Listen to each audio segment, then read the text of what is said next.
आपका सफर मजदूर से मंत्री बनने तक का रहा, क्या कहना चाहेंगे सर इसके बारे में आप? दूर से मंत्री तक का सफर ये इतना आसान नहीं, और हमारी माँ ने कही अब आपको भी जाना पड़ेगा कि मजदूर जो है जनरल बोगी में जैसे भर के जाते हैं। बकरी भेड़ जिस तरह से ठूस करके ले जाया जाता है। सर इस बार के चुनाव में जनता का भारी आक्रोश, भारी विरोध देखने को मिला। 25 का जो चुनाव हुआ है, गांधी जी के देश में गांधी छाप का चला है। क्या क्या मतलब जनता के लिए आपने किया और क्या क्या वादा किए उस टाइम? मैं नेता नहीं, बेटा बन के इस गरखा विधानसभा की जनता का समस्याओं का समाधान करने का मैं काम करूंगा।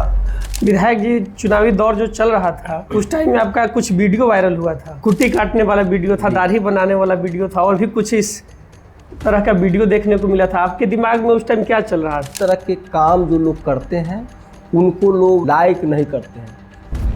सर एक क्वेश्चन है कि एक रामपुर से सड़क जो जाता है मदनपुर तक, लेकिन उसका कंडीशन आज से 20, 25, 30 साल पहले भी जो था आज भी वही है। तो हमने कई बार लिखा सरकार को, सरकार जो है काम करने की स्थिति में नहीं है। जो दियरा किनारे बांध है वो अभी तक नहीं बना है, इसका कुछ निदान अभी तक नहीं हुआ। जो कटाव जो हो रहा था उस कटाव को रोकने का हमने जियो बैग से बांध रहे हैं। ये प्रॉपर जो उसका समस्या है उसका समाधान नहीं होगा। नहर में कभी पानी ही नहीं आता है। अब समाधान नहीं है तो कहीं ना कहीं केंद्र और राज्य की सरकार दोषी है। सफाई के नाम पर करोड़ों अरबों रुपया लूटा गया। पिछले कुछ सालों में नाव बालू की जो समस्या है, ट्रक मालिकों की जो दुर्दशा है, इस पे आप कभी मुखरता से सामने नहीं आते?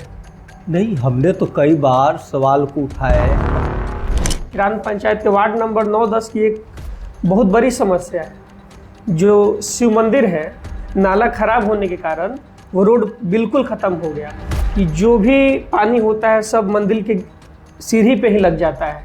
तो इस पर सर क्या कहना चाहेंगे आप? उसको हम अपना जो है वीडियो साहब को इस चीज़ को बोलते हैं और उसको दिखवा लेते हैं। सर जनता टैक्स देती है, वोट देती है, फिर भी जो मूलभूत सुविधा है उसके लिए पूरे जनता को संघर्ष करना पड़ता है, आखिरकार क्यों?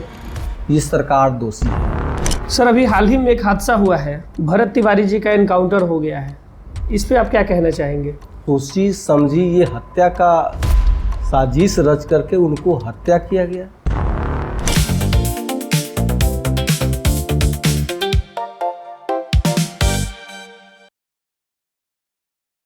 नमस्कार दोस्तों, स्वागत है आपका पॉडकास्ट विद अभिजीत में। आज का एपिसोड बेहद खास होने वाला है क्योंकि आज हम बात करने वाले हैं एक ऐसे सफ़र की जो मेहनत, संघर्ष और हौसले की एक बड़ी मिसाल है। हमारे साथ आज मौजूद है सारण जिले के गरखा विधानसभा के माननीय विधायक सुरेंद्र राम जी।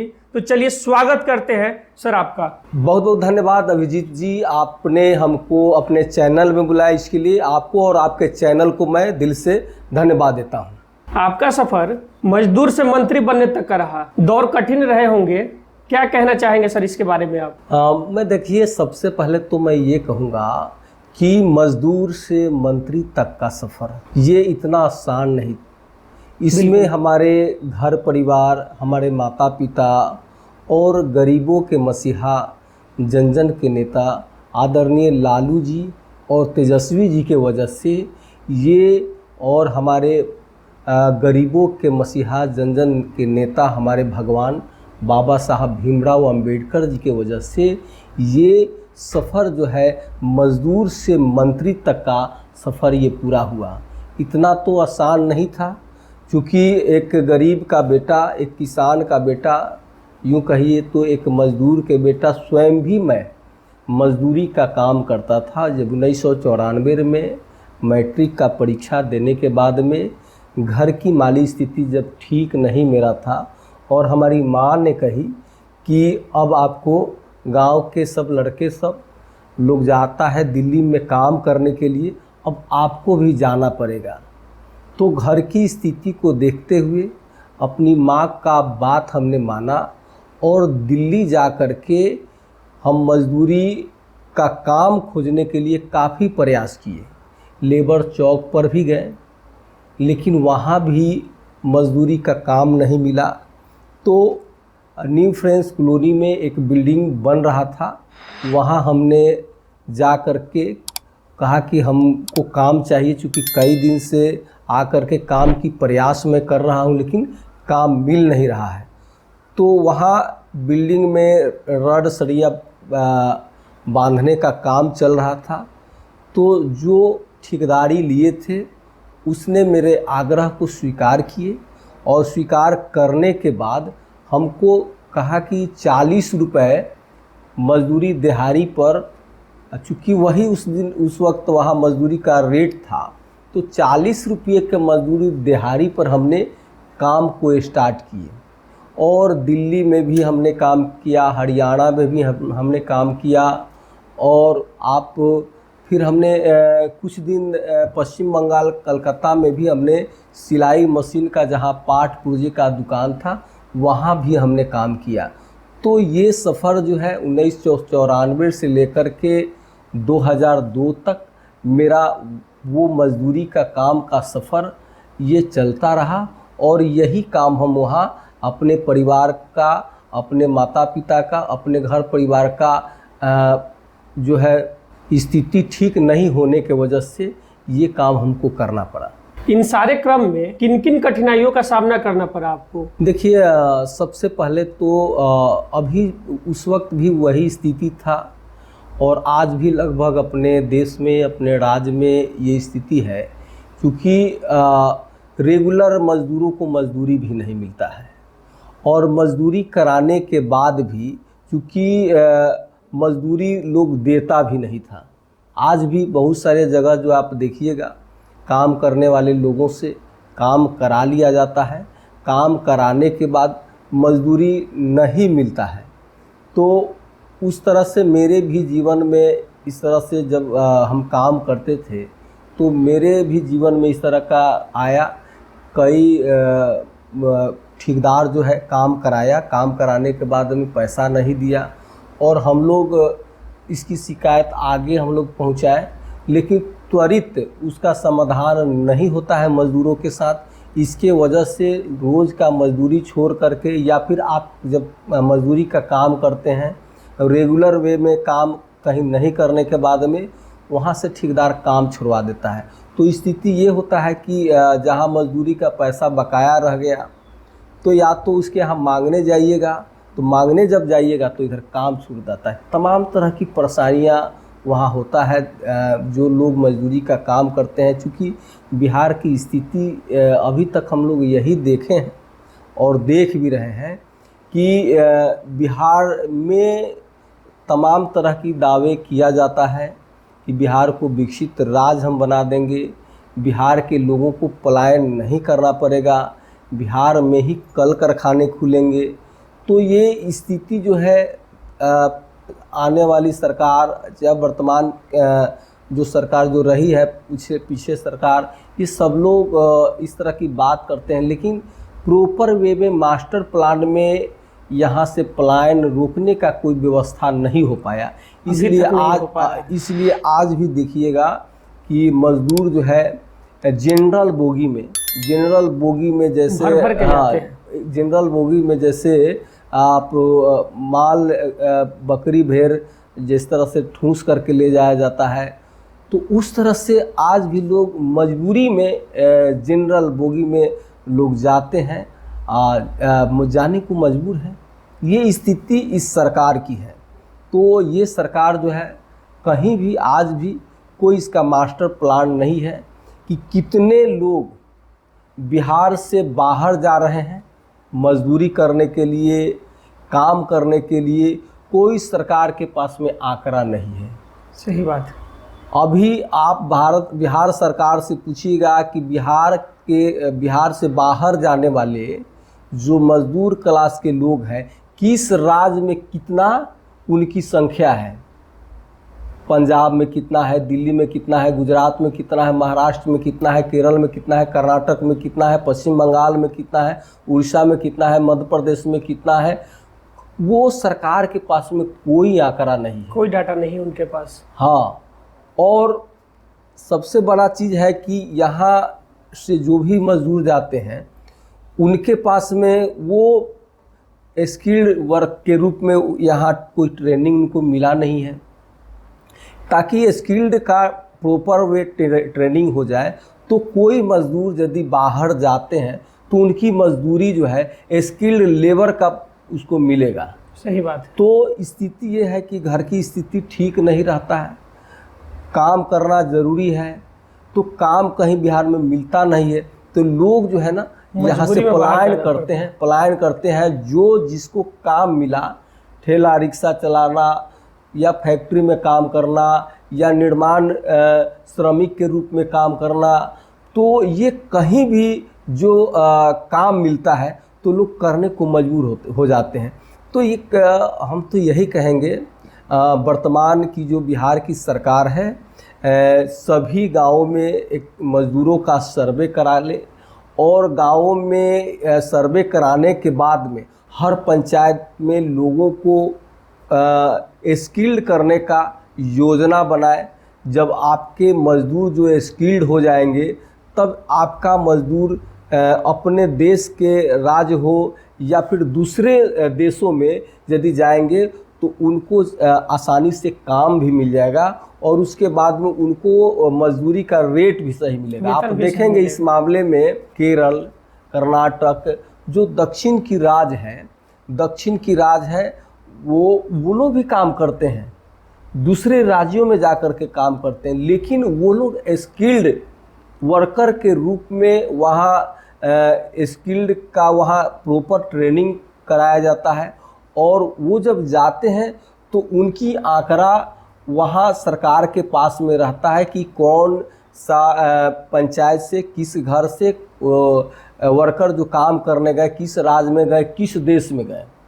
और मेरे यहाँ इस तरह का कोई व्यवस्था नहीं है, सरकार के पास में कोई रिकॉर्ड नहीं है कौन क्या कर रहे हैं और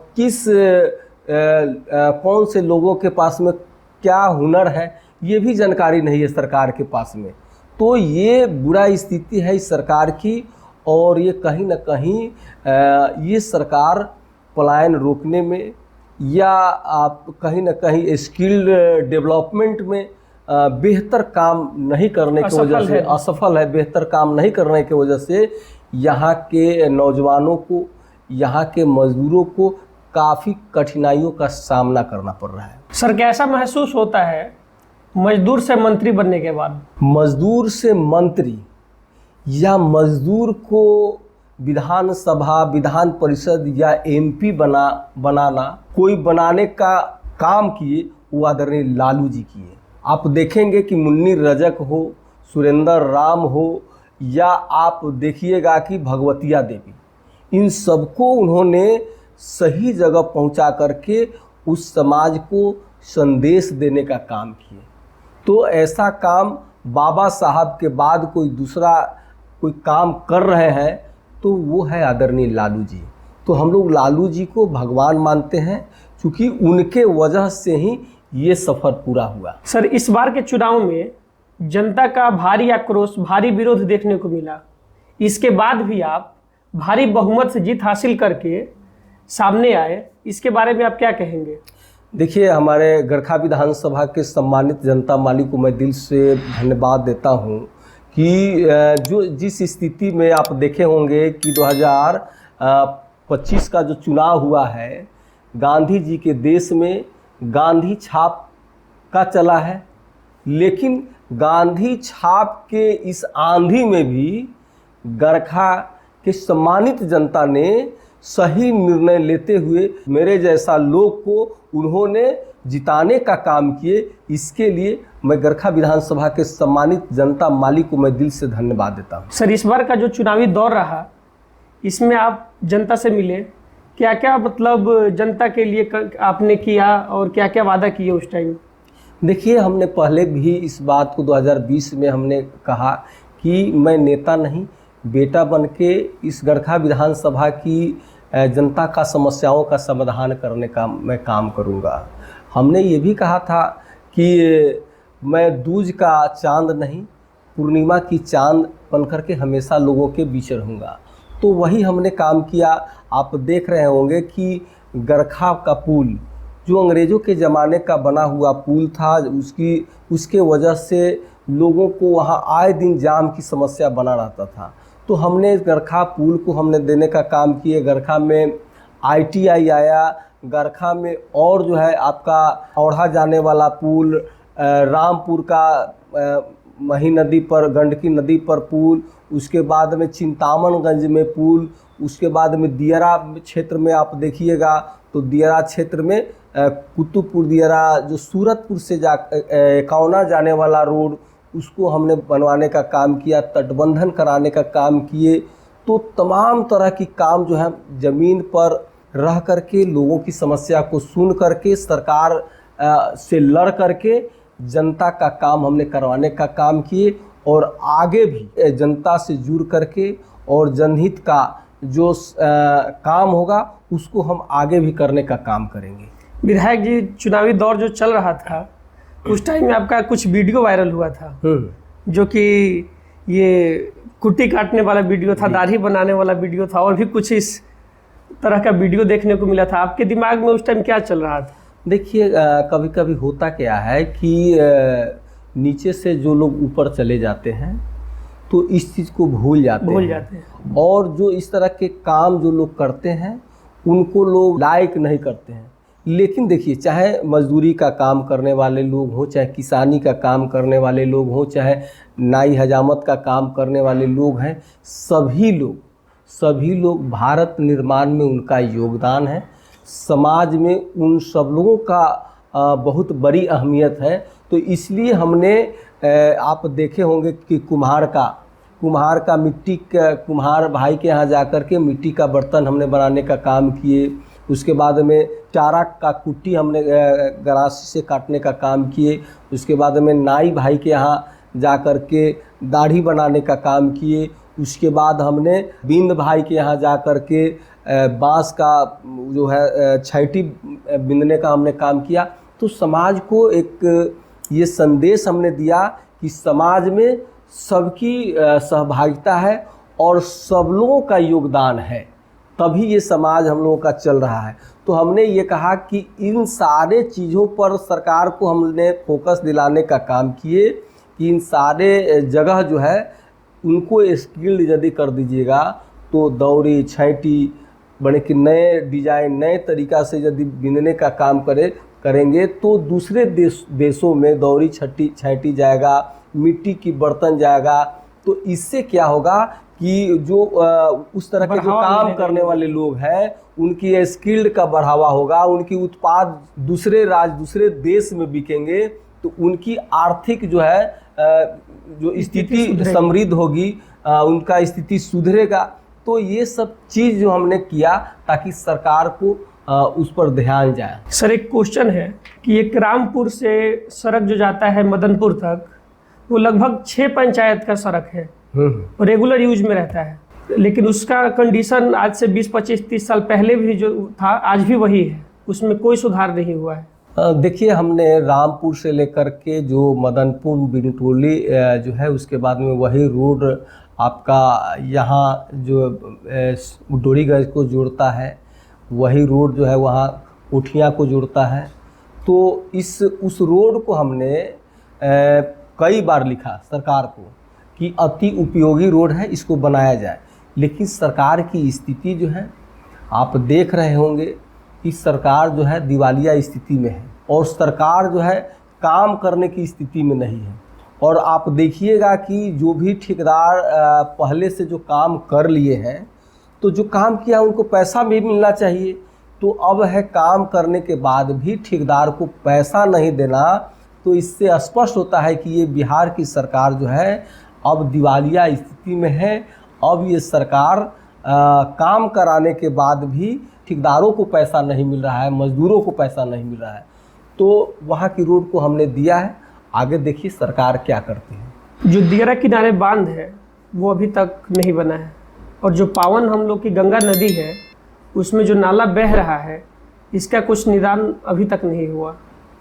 देखिए, सबसे पहले मैं ये बता दूं कि हमने जब जीत करके आया तो 2 बार कोटवा पट्टी रामपुर में कुतुबपुर दियारा हमारे लोक कवि भिखारी ठाकुर की जो जन्मस्थली है, वहाँ हमने 2 बार उसको बांध उसका बनवाने का हमने काम किया।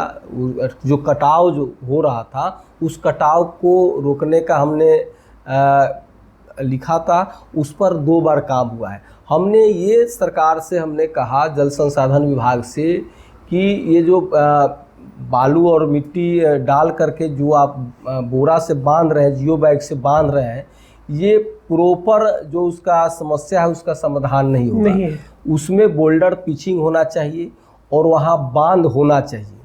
लेकिन ये सरकार का आप देखिएगा कि ये सरकार जिस क्षेत्र का जल संसाधन विभाग के मंत्री होते हैं, वो उसी क्षेत्र में सारे पैसे को ले जाते हैं।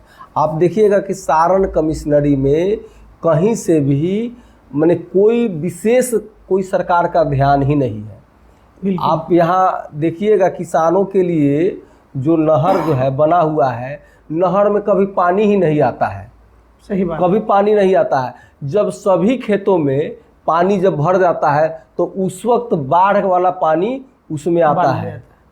तो स्थिति ये यहाँ का गंभीर है कि इस पर सारण कमिश्नरी पर इस सरकार का कहीं ध्यान नहीं है, जिसके वजह से लोक कवि भिखारी ठाकुर का गांव हो, कोटवा पट्टी रामपुर हो, रायपुर बिनगावा हो, महाजी जो अपने क्षेत्र में है, या फिर आप दूसरे क्षेत्र में चले जाइएगा तो सबलपुर दियारा, इस सब क्षेत्र में लगातार गंगा नदी से कटाव हो रहे हैं। और इस कटाव के वजह से वहाँ किसानों का घर, किसानों का ज़मीन गंगा नदी में विलीन हो जा रहा है। वहाँ के लोग भाग करके विस्थापित हो रहे हैं, लेकिन उस पर कहीं भी सरकार का ध्यान नहीं है। तो हम तो आपके चैनल के माध्यम से ये मांग करेंगे सरकार से कि गंगा नदी में जो है बोल्डर पिचिंग करके और तटबंधन का काम करे और बांध बना करके वहाँ जो लगातार जो बाढ़ की समस्या है, कटाव की समस्या है, इसका समाधान हो, ताकि वहाँ दियर में बसने वाले लोगों को ये रात में भय नहीं हो कि कहीं आप सो गए और सोने के बाद मेरा घर के साथ पूरा गंगा नदी में जमीन विलीन हो जाए। ये समस्या बना हुआ है। हमारे पावन गंगा नदी में जो बह रहे नाले हैं उसका कोई समाधान नहीं है, इस पे क्या कहेंगे आप? अब समाधान नहीं है तो कहीं ना कहीं केंद्र और राज्य की सरकार दोषी है। गंगा नदी को सफाई के नाम पर करोड़ों अरबों रुपया लूटा गया। हमारे सांसद रूढ़ी जी भी गंगा नदी के सफाई के लिए कई प्रयास किए और प्रयास में माने कि अभी तक सरकार का पैसा इसमें कितना खर्च हुआ और वो पैसा कहाँ खर्च हुआ, किस काम में खर्च हुआ, कोई लेखा जोखा नहीं है। लेकिन लाखों करोड़ों रुपया, अरबों रुपया आप गंगा नदी के सफाई के नाम पर, नमामि गंगे के नाम पर गंगा मैया का जो राशि जो निर्गत किया गया था, उस राशि को लूटा गया। अफसर, नेता दोनों आदमी मिल करके इसको बंदरबाट करने का काम किया। लेकिन आज भी बड़ी दुख होता है कि गंगा मैया के नाम पर ये लोग वोट लेते हैं, लेकिन आज भी गंगा मैया, गंगा नदी में चारों तरफ से नाला का गंदा पानी उसमें जाता है और प्रदूषित गंगा मैया जी का पानी हो गया है। लेकिन ये लोग बड़े बड़े बैनर, पोस्टर लगा करके प्रचार प्रसार करेंगे, लेकिन गंगा मैया का पानी का कोई सफाई का इनके पास में कोई विकल्प नहीं है। और कोई ये नाला का पानी जो गिर रहा है उसको रोकने का भी इनके पास में कोई मास्टर प्लान नहीं है। तो ये सरकार जो है गंगा मैया को भी ये राशि को लूटने का काम की है। ये सरकार इसको जांच कराए। हम जांच की मांग करते हैं कि आखिर के पैसा गया कहाँ, कितना अलॉटमेंट था, कितना खर्च हुआ और जो खर्च हुआ उससे क्या काम हुआ। बिल्कुल सही बात है। लेकिन कहना, जनता का कहना ये है कि हम लोग तो आपके पास आएंगे प्रश्न लेकर, लेकिन उस पर सुनवाई कब होगा, कब नहीं होगा, इसका कोई तो ऑप्शन नहीं दिखता है हम ये लोगों को। देखिए, हम लोग तो मांग करेंगे, हम लोग जी, मांग बिल्कुल। कर ही रहे हैं। कई जिला में जो बैठकी होती है, उस बैठक में भी हमने सवाल किया कि नमामि गंगे के नाम पर कितना पैसा का निकासी हुआ, और निकासी हुआ तो ये तो आप बता दें सरकार के लोग कि उस पर क्या काम हुआ। खर्च और कहाँ? आज भी गंगा नदी में डायरेक्ट गंदा पानी बह को रहा है। बहाया जाता है नाले के माध्यम से। उसको क्यों नहीं रोकने का व्यवस्था किया गया? आखिर ये क्यों नहीं किया गया, और ये कब तक ये होगा? कब तक चलेगा? तो ये हम लोगों का मांग जो है इस सरकार से और यहाँ के माननीय सांसद से भी जो बीड़ा उठाए थे, तो उसमें अब तक क्या कार्य हुआ हम लोग जानना चाहते हैं। आपके चैनल के माध्यम से सरकार से हम लोग पूछना चाहते हैं, माननीय सांसद महोदय से भी हम लोग पूछना चाहते हैं। विधायक जी, पिछले कुछ सालों में नाव बालू की जो समस्या है, ट्रक मालिकों की जो दुर्दशा है, इस पे आप कभी मुखरता से सामने नहीं आते हैं। नहीं, हमने तो कई बार सवाल को उठाए। हम लोग स्वयं भी मुख्यमंत्री जी से जाकर के हम लोग मिले, संबंधित मंत्री से जाकर के हम लोगों ने मिला। हमने कहा कि नाव का रजिस्ट्रेशन आप कराइए। जी बिल्कुल। क्योंकि बालू ढोने के लिए यदि नाव का रजिस्ट्रेशन आप करा देते हैं तो इससे दो फायदे होंगे। एक तो सरकार का रेवेन्यू तो आएगा ही, जो नाव पर काम करने वाले लाखों जो मजदूर आज जो दिल्ली बॉम्बे जो चले गए हैं अपना जीविका चलाने के लिए, वो लोग आ करके नाव पर यदि बालू लाद करके जो पहले जैसे काम करते थे वो होगा, तो एक अलग से ही रोजगार जो बंद हो गया है रोजगार, उस रोजगार को चलाया जा सकता है। सही बात। नाव मालिकों को भी कोई आपत्ति नहीं है भाई, वो तो चाहते हैं कि नाव का रजिस्ट्रेशन कर दीजिए, वो तो चाहते हैं कि हम लोग नाव से बालू ढोएं। लेकिन आप देखिएगा कि लाखों नाव जो है इस सरकार के गलत नीति, गलत रवैये की वजह से आज कबाड़ी के भाव में बेच रहे हैं। बिल्कुल। और नाव मालिकों का स्थिति बहुत आर्थिक स्थिति गंभीर बन चुका है। आप देखिएगा नाव के साथ साथ यहाँ ट्रक का भी बहुत जो ट्रक से बालू ढोने वाले जो भी ट्रक मालिक है, उसका आप देखिएगा कि फाइन का जो व्यवस्था इस सरकार का है, दूसरे किसी भी राज्य में इतना फाइन नहीं है, 10 लाख तक का फाइन।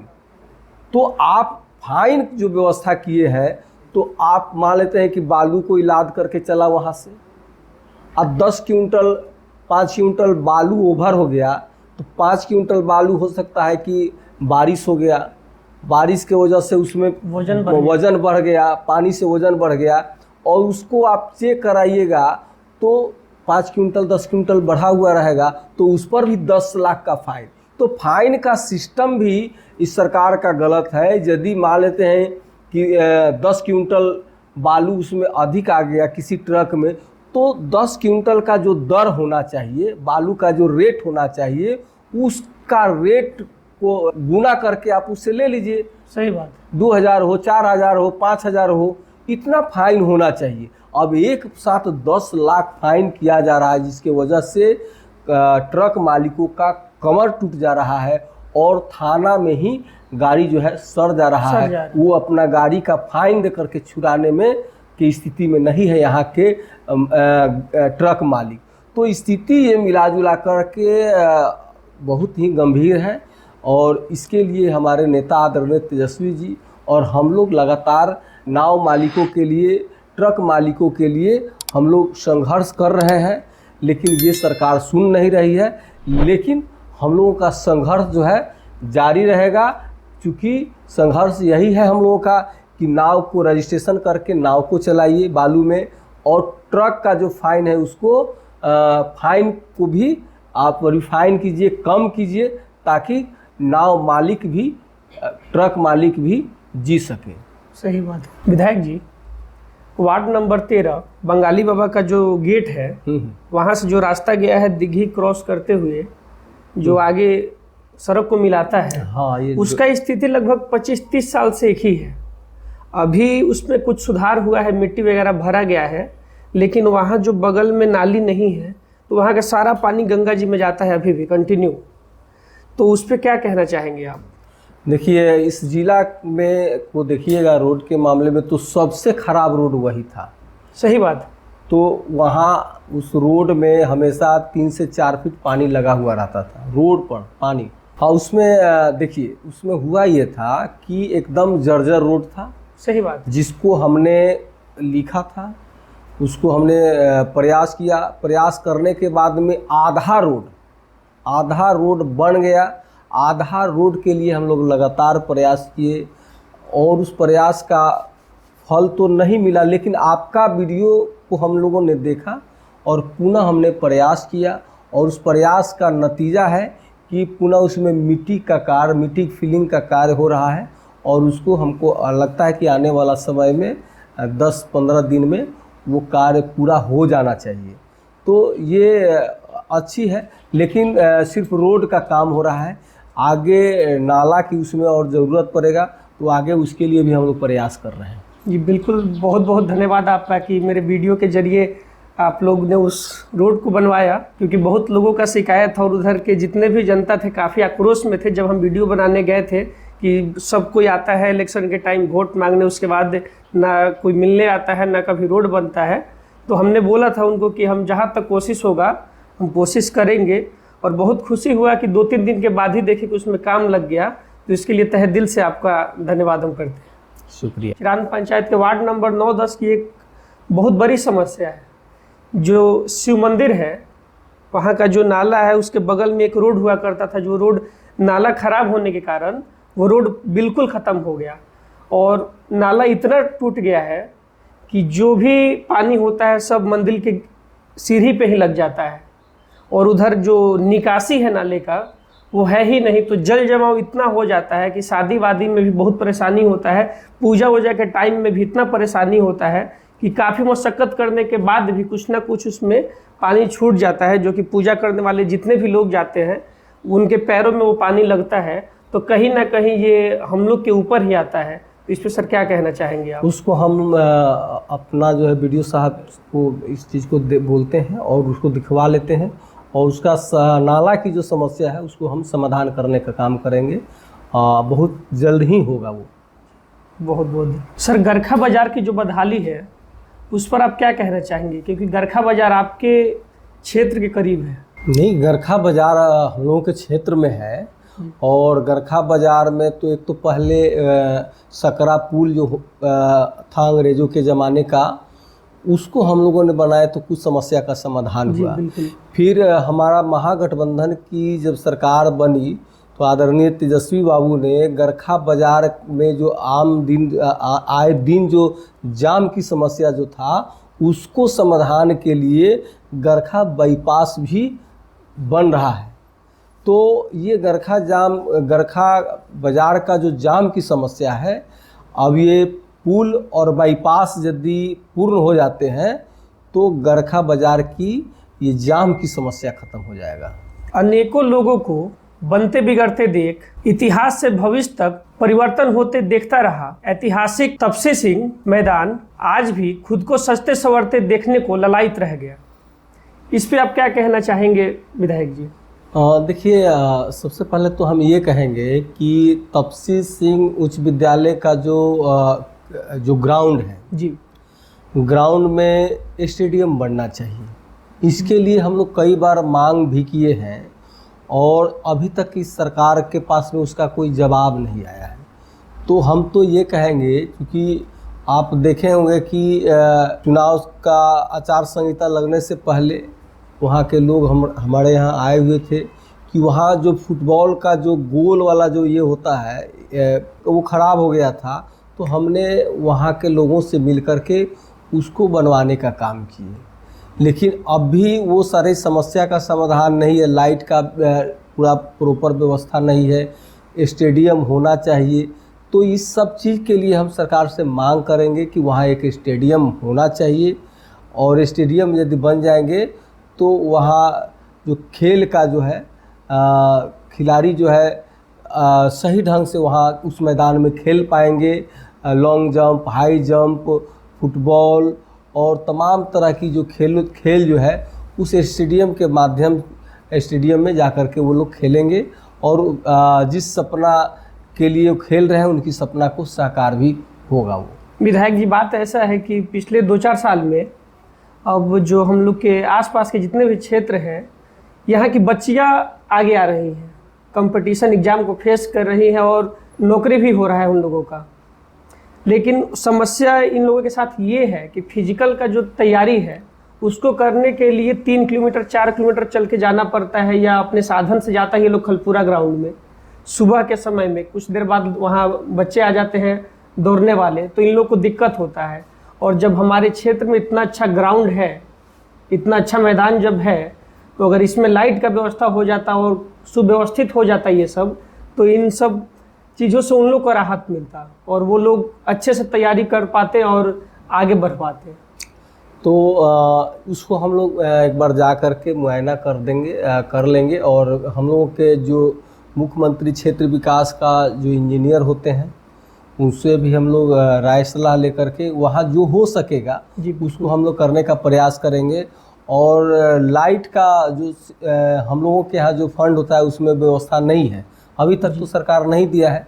यदि आगे हम लोगों को लाइट लगवाने का, लाइट के लिए भी अनुशंसा करने का यदि मिलेगा तो वहाँ हम लाइट का प्रॉपर व्यवस्था करा देंगे। और उसमें हम देखते हैं कि विद्यालय का फंड की स्थिति क्या है।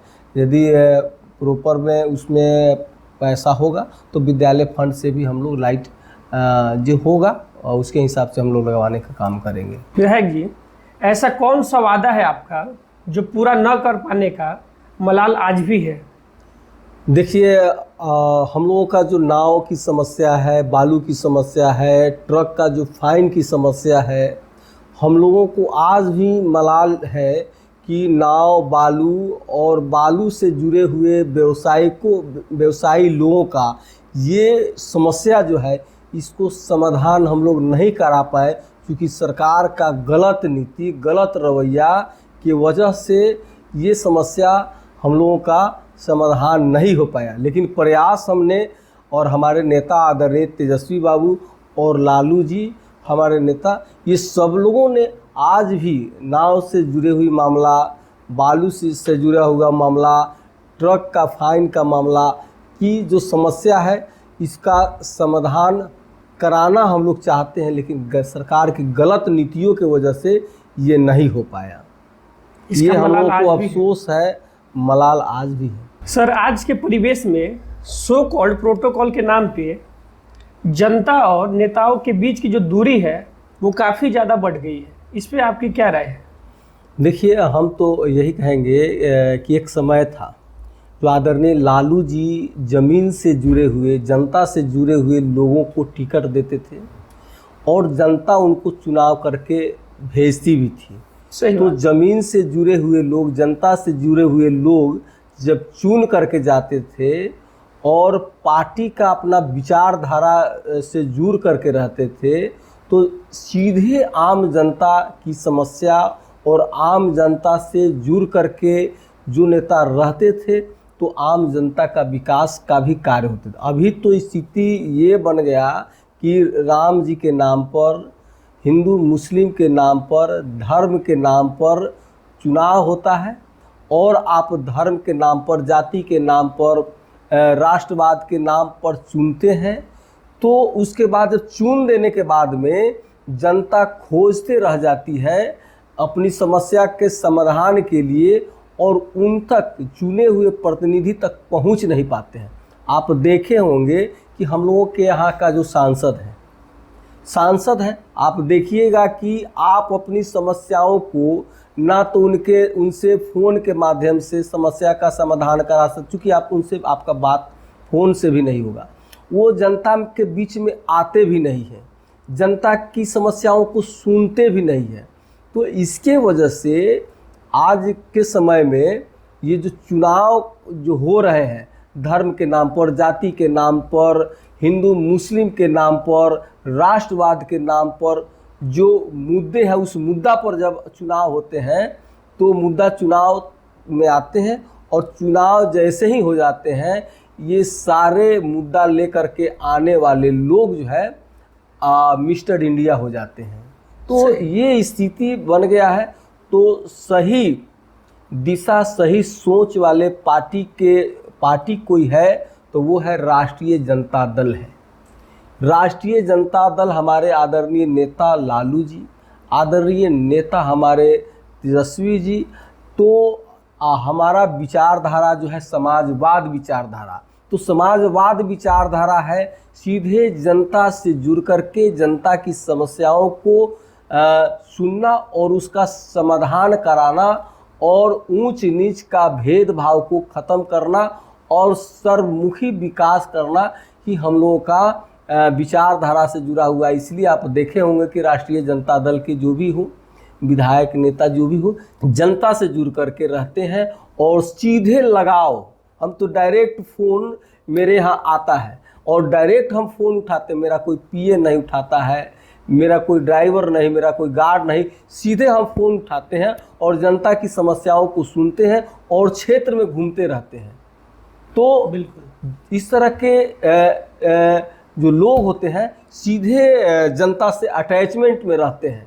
तो जनता और नेता का जब अटैचमेंट ठीक ठाक रहेगा तो क्षेत्र में विकास का भी काम होगा। जरूर।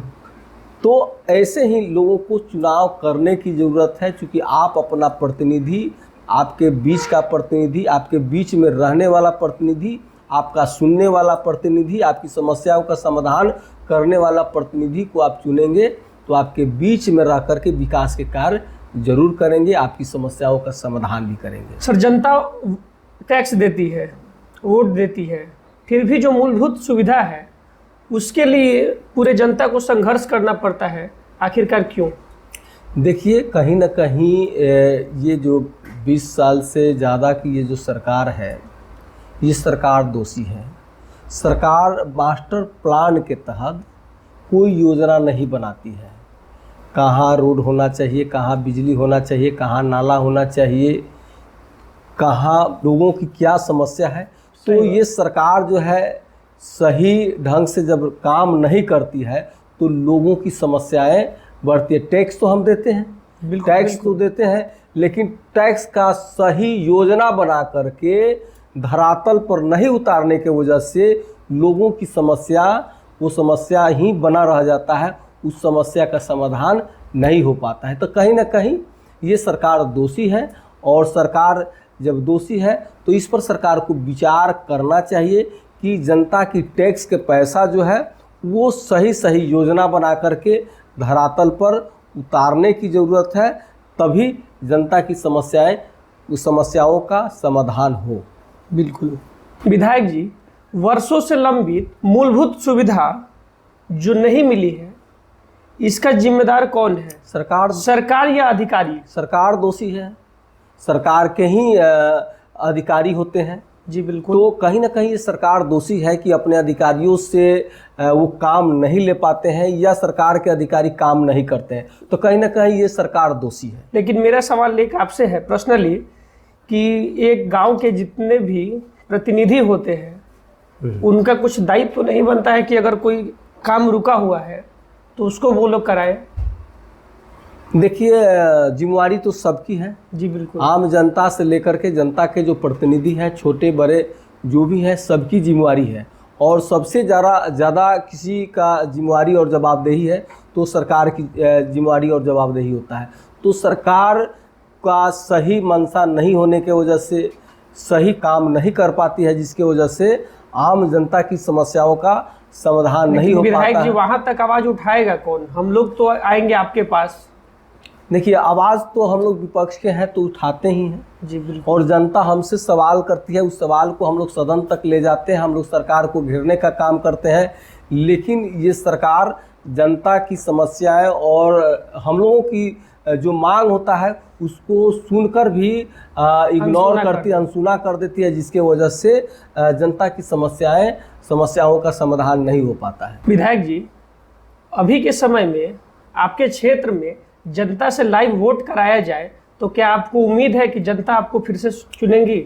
जी जी, एकदम हमको चुनेगी, और ये हमारे पार्टी के विचारधारा और हमारा कार्य और तेजस्वी जी को यदि पूरे बिहार में करा दीजिए तो आज जनता का सीएम हमारे आदरणीय तेजस्वी बाबू होंगे। मतलब पूरा भरोसा है आपको? पूरी हम लोगों को भरोसा है। आप तो देखिएगा कि सरकार में, सरकार के जो मुख्यमंत्री हैं उनको शब्द भी बोलने में हाफ डेविड बोलते हैं, मोहनदास करमकांड गांधी बोलते हैं। तो ऐसे लोग जो है बिहार के मुख्यमंत्री बने हुए हैं। तो आज भी जनता का, नौजवानों का, किसानों का, मजदूरों का, हमारे माताएं एवं बहनों का पहला कोई पसंद है तो उनका नाम है आदरणीय तेजस्वी जी। सर, अभी हाल ही में एक हादसा हुआ है जो बक्सर जिले के बुलेटी गांव के रहने वाले भरत तिवारी जी का एनकाउंटर हो गया है। इस पे आप क्या कहना चाहेंगे? ये हादसा है कि सरकार का सोची समझी ये हत्या का साजिश रच करके उनको हत्या किया गया। अब ये आप बताइए कि जो लोग मांग कर रहे हैं समाज सुधारने का, क्षेत्र में विकास का, और ये सरकार अनसुना कर रही है, तो सरकार को अपने गांव, अपने समस्याओं के तरफ भरत तिवारी जी ने ध्यान आकर्षित कराने के लिए वो एक तरह का काम कर रहे थे और इस पर एकदम उनको हत्या करा करके आवाज़ नहीं उठे आगे, इसलिए उनकी आवाज़ को दबाने का प्रयास किया गया इस सरकार के द्वारा। इसका हम घोर निंदा करते हैं ऐसी सरकार को। पिछले कार्यकाल में सर आप 17 महीना के आसपास मंत्री पद पे थे, तो आपने हमारे युवाओं के लिए क्या कुछ किया? देखिए, सबसे पहले तो हम ये ITI में जो पढ़ने वाले युवा थे वो गरीब परिवार वर्ग के लोग ही ITI करते हैं और उसमें हुआ ये करता था कि मैट्रिक के बाद में इंटर में जाते थे तो 2 साल जो हम लोगों का ITI का जो समय होता है तो उसमें हमने क्या किया कि ITI जो पास आउट करते हैं उनको हम लोग इंटर समकक्ष का डिग्री हम लोगों ने देने का काम किए। तो अब उनको ITI करने के बाद फिर से अलग से इंटर करने की कोई ज़रूरत नहीं है। ये हम लोगों ने काम किया और हम लोगों ने ITI भी देने का काम किए। हम लोग युवाओं को स्किल्ड करने का काम किए और आप देखिएगा कि जो मजदूरी दिहाड़ी मजदूर जो था उसको हम लोगों ने नियम सिस्टम के आधार पर हम लोगों ने बढ़ाने का काम किया और उसके बाद में BOCW बोर्ड में हम लोगों ने रजिस्ट्रेशन कराए ताकि सरकार श्रमिकों के लिए जो कल्याणकारी योजना चला रही है तो उस कल्याणकारी योजनाओं का सीधे लाभ श्रमिकों को मिल सके। तो श्रम संसाधन विभाग के तरफ से ये कार्य किया गया और हम लोगों ने लोगों को लगातार क्षेत्र में जा कर के हम और हमारे पदाधिकारी लोग ने जा कर के जनता के बीच में जा कर के मजदूरों के बीच में जा कर के ये जानकारी हमने तो मिशन चलाया था कि श्रम विभाग श्रमिकों के द्वार हमारे पदाधिकारी और हम लोग जा कर के जनता के बीच में जा कर के श्रमिकों के बीच में जा कर के उनकी समस्याओं को सुन कर के सरकार के द्वारा योजनाएं जो चलाई जा रही थी वो उस योजनाओं का लाभ कैसे उन तक पहुँचे, इसके लिए हम लोग आम जो मजदूर थे उनको जन जागृत करने का हम लोगों का मिशन था और उसमें हम लोगों ने कामयाबी भी हम लोगों को मिला। विधायक जी, आप अभी ऑन कैमरा बैठे हुए हैं, ऑन माइक बैठे हुए हैं, अगले 1 साल में आपके द्वारा पूरे किए जाने वाले कार्यों के बारे में आप कुछ वादा करके जाए। देखिए, जो रोड की समस्या है उसको हम लोग लगातार सरकार से लड़ करके बनवाने का काम करेंगे और दियरा क्षेत्र में जो गंगा नदी का और सरजू सोन के वजह से जो कटाव हो रहे हैं, कटाव को हम लोग रोकने के लिए लगातार प्रयास कर रहे हैं और आने वाला 1 साल में उसमें हम लोगों को कामयाबी मिलेगा। और दूसरा का चीज़ जो बालू और नाव और ट्रक का जो समस्याएं जो बना हुआ है इसके लिए हम लोग लगातार संघर्ष करेंगे और सरकार से को हम लोग घेरने का काम करेंगे और इस पर हम लोगों का प्रयास रहेगा कि नाव बालू से जुड़ी हुई समस्याओं पर सरकार का ध्यान आकृष्ट हो और उसके बाद में उसका समाधान सरकार के द्वारा किया जाए। सर, हमारे क्षेत्र के जितने भी युवा हैं उनके लिए आप क्या संदेश देना चाहेंगे? हम तो इस देश के युवाओं को यही संदेश देंगे कि इस सरकार को बदले, क्योंकि ये सरकार आपकी रोजगार की बात नहीं करती है, ये धर्म की बात करती है, राष्ट्रवाद की बात करती है और ये पूंजीवाद की बात करती है। तो इससे समस्याओं का जो युवा की समस्या है उसका समाधान नहीं हो रहा है, इसलिए इस देश की सरकार को बदलना चाहिए। एक छोटा सा गेम है रैपिड फायर, तो कुछ सवाल हम आपसे करेंगे। जनता या सत्ता? देखिए, जनता हमको चाहिए और जनता का दिल जीते हैं तो सत्ता उनके माध्यम से मिलता है। दूसरा क्वेश्चन, स्वास्थ्य या पैसा? देखिए, स्वास्थ्य से बढ़ के कोई दौलत नहीं होती है, इसीलिए स्वास्थ्य ठीक रहे। आपकी सबसे बड़ी गलती जो आपके कार्यकाल से जुड़ा हो? हमारा सबसे बड़ी गलती क्या करें, सबसे बड़ी गलती ये कहेंगे कि हमने प्रयास किया बालू के लिए और उस प्रयास में असफल रहे। सबसे बड़ी उपलब्धि? सबसे बड़ी उपलब्धि है कि कम समय में जनता के लिए बहुत बड़ी काम हमने करने का काम किया, जैसे पुल की समस्या हो या फिर ITI हो, ये सारे हमने काम किया है। सुकून देने वाले पल आपके कार्यकाल से जुड़ा हुआ? देखिए, दियरा क्षेत्र में जो सूरतपुर से इकावना जो रोड था, जर्जर रोड था, उसको हमने बनवाया तो हमको बड़ा सुकून, बड़ा आनंद मिला कि ये समस्याओं का जो बड़ी समस्या था उसका समाधान हमने करने का काम किया। सर, आपको यहाँ आकर कैसा लगा? आप क्या कहना चाहेंगे मेरे स्टूडियो और मेरे टीम के बारे में? देखिए, आपका टीम जो है बड़ी एकजुटता के साथ जनता की समस्याओं का सुन रही है और जनता की समस्याएं जो है वो और जन तक पहुंचाने का काम कर रही है। इसके लिए आपके टीम और आपको मैं दिल से बधाई देता हूं। बहुत बहुत शुक्रिया।